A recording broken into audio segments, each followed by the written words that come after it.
আপনার সময় হয়ে গেছে অনেক, আপনাদের বিরক্ত করবেন। যাই হোক, রাজনীতি পরিচয় করছি, রাজনীতি বিভিন্ন রাজনীতি করছি, এটাই আপনাদের কাছে বলছেন আপনি। তো আমার বক্তব্য না বাড়িয়ে ইনশাল্লাহ আজকে এখানে যারা আয়োজন করেছেন, আমি মনে করি আমাদের এখানে ওয়ার্ডে যারা নির্বাচিত হয়েছেন ওনাদের পাশে যদি যারা নির্বাচিত হইতে পারেন না তারাও যদি থাকতো তাহলে আরেকটু ভালো হইতো। ইউনিয়নে যারা নির্বাচন করেছেন, যারা নির্বাচনে হেরেছেন তারাও যদি থাকতো তাহলে আরেকটু ভালো হইতো। আমরা সবাইকে নিয়ে কাজ করতে চাই, আমরা সবাইকে নিয়ে। এই যে আমাদের ইউনিয়ন ভাই আসছেন, আমাদের অত্যন্ত প্রবীণ নেতা, আমাদের সিনিয়র সভাপতি, আমাদের শ্রদ্ধাভাজন। আমরা সেই কাল থেকে দেখছি সতীশ সাহেবের সাথে, তখন ওনাকে দেখছি, সাহেব ভাই সহ যারা আছেন।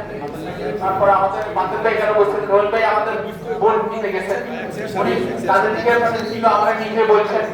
তো এটা আপনারা অত্যন্ত ভালো বুঝছেন, সবাইকে দাওয়াত দিয়েছেন। আমরা যারা নির্বাচন হেরেছেন, যারা জিতেছেন, সবাইকে নিয়ে আমরা ইনশাআল্লাহ আগামী দিনে কাজ করতে চাই। আর সেই কাজ করার সুযোগটা আপনারা আমাকে করে দিবেন। রতন আমার সাথে সাক্ষাৎ করছে,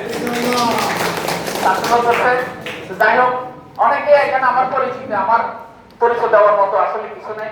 সবাই আমার যেহেতু বিগত রাজনীতির সাথে সম্পৃক্ত, আপনাদের সবাই আমার পরিচয় থাকার কথা।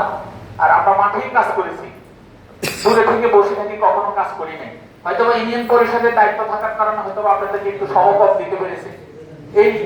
আর তখন রাজনীতির পরিবেশও ভালো ছিল না, কিছু মিটিং আমাদের এভাবে ছিল না, লক্ষ্যপুরে দিয়ে একটা মিটিং হয়তো।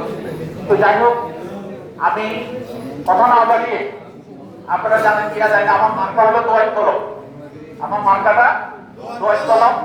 আমি সাধারণ সম্পাদক প্রার্থী, আপনাদের সবাই সহযোগিতা নিয়ে আবারও আপনাদের সাথে কাঁধে কাঁধ মিলিয়ে সুন্দর আচরণ, সুন্দর ব্যবহার দিয়ে আপনাদের সাথে কাজ করতে চাই। সে আশা পোষণ করে আমার আলোচনা এখানে শেষ করছি। এবং আজকের এখানে যে আমার এই কথা